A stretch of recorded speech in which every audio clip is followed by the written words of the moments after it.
Namasté, une vidéo pour vous parler du caducée du yoga, la correspondance entre cette structure énergétique et nos structures physiques. Oui, physiquement, nous sommes construits le long d'une colonne vertébrale avec bras et jambes de chaque côté.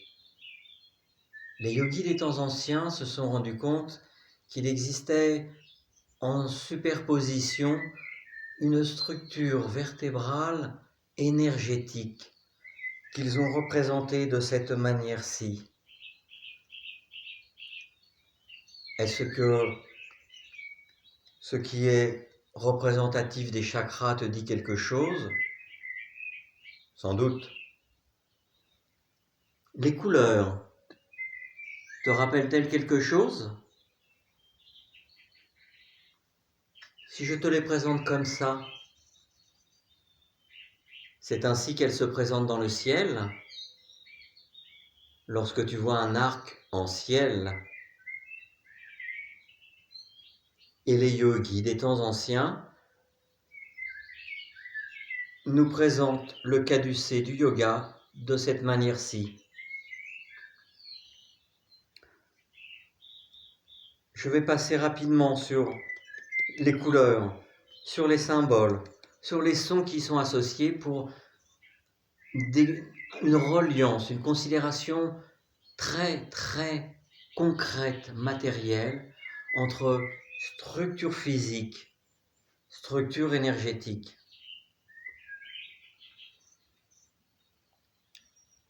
Lorsque tu te promènes, que tu prends un caillou et que tu le jettes dans l'eau, quand tu le jettes dans l'air, il retombe. Quand il tombe dans l'eau, il coule. L'élément terre est plus dense que l'élément eau. Fais du feu. Tu verras que la flamme ne s'enfonce pas dans l'eau, ne s'envole pas dans l'air. L'élément air est plus léger que l'élément feu, lui-même plus léger que l'élément eau, plus léger que l'élément terre. Et les yogis des temps anciens ont perçu qu'il y avait un lien entre les centres énergétiques qu'on appelle chakras et les éléments de la nature. Et les éléments de la nature, ils ont dit le premier chakra est associé à l'élément terre, le deuxième à l'élément eau, le troisième avec l'élément air, le feu, c'est en direct, le quatrième avec l'élément air, le cinquième avec l'élément espace, parce qu'il faut bien qu'il y ait un espace pour que ces éléments existent. Cette considération très concrète, terre, eau, feu, air, espace, nous la retrouvons dans notre constitution physiologique, à savoir, lorsque tu pars faire la grosse commission, c'est tout en bas de ton corps. À ce moment-là, tu défèques de l'élément terre. Lorsqu'un peu au-dessus, la vessie bien remplie, tu pars à la petite commission, c'est bien l'élément eau. Lorsqu'un peu plus haut encore, une fois avoir mangé, la digestion fait que tu actives un feu intérieur qui te permet de garder tes 37 degrés, c'est l'élément feu. Encore au-dessus, comme par hasard, mais là ce n'en est plus, c'est bien là où tu respires, tu as les poumons, l'élément air. Au-delà, il y a par la gorge l'espace, c'est par là où tu communiques.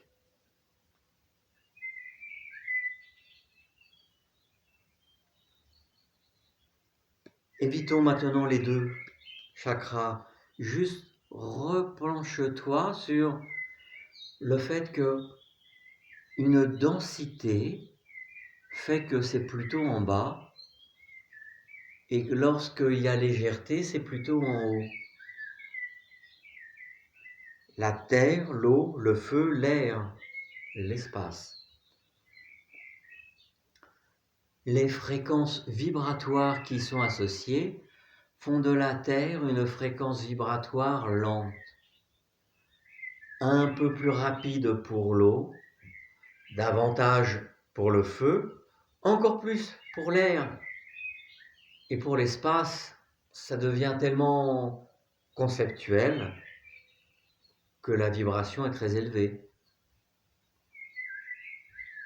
Si dans le ciel, l'arc-en-ciel se présente sous cet aspect dans l'agencement des couleurs et que les yogis l'ont mis dans l'autre sens, c'est bien parce qu'ils percevaient que la couleur rouge est celle qui a la fréquence vibratoire la plus lente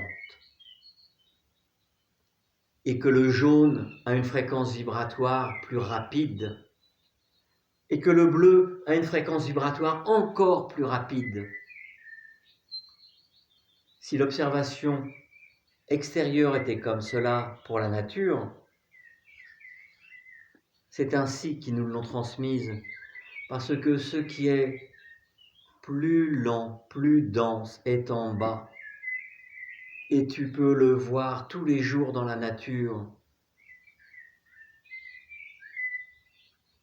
Il y a la terre qui forme le fond des océans. Il y a l'eau des océans. Il y a le feu lorsqu'il y en a, mais ce n'est pas tout le temps. Ensuite, il y a l'air.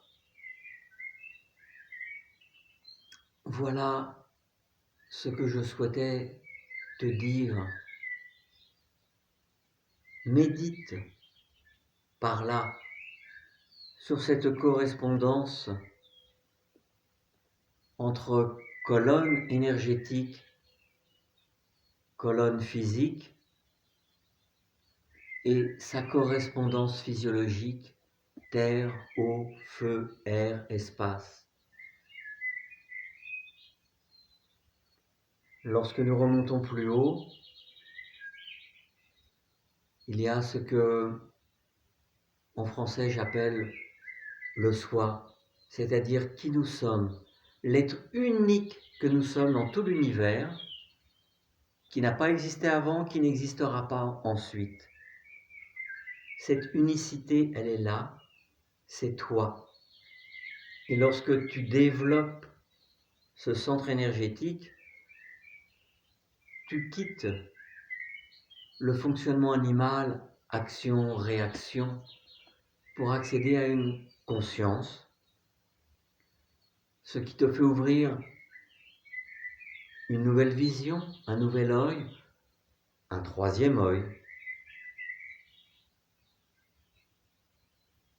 Et plus haut, au sommet de la tête, souvent présenté comme n'étant pas un chakra, c'est-à-dire une roue énergétique plus ou moins active, jamais totalement à l'arrêt, jamais parfaitement activée.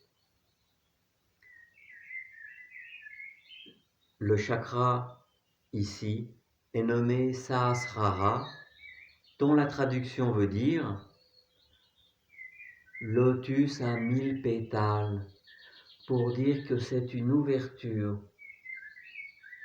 vers l'infini ou quasi l'infini, le chiffre 1000, vers tout le reste, tout ce qui n'est pas toi, parce que toi tu es ici. Tout le reste de ce qui est sur cette terre, dans l'univers, la connexion se fait par là. Mais pour que tout cela existe, il faut un espace, et il y a 4 éléments, d'air, de feu, d'eau, de terre. Cette correspondance des plus concrètes entre colonne énergétique, colonne physique, constitution physiologique, j'aurais aimé la voir dans beaucoup plus d'enseignements, de cours de yoga, de livres de yoga. Le pourquoi ça n'est pas le cas,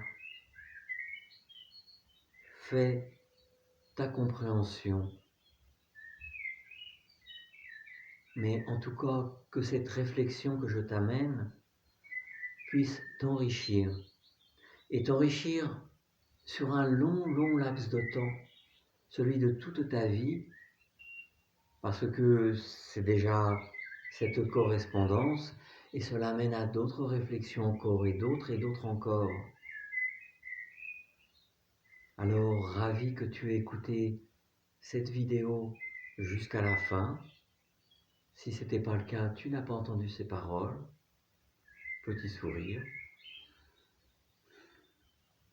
Et que dire d'autre? Eh bien, Namasté, Om Shanti, bonne pratique, excellente méditation. Et rappelle-toi,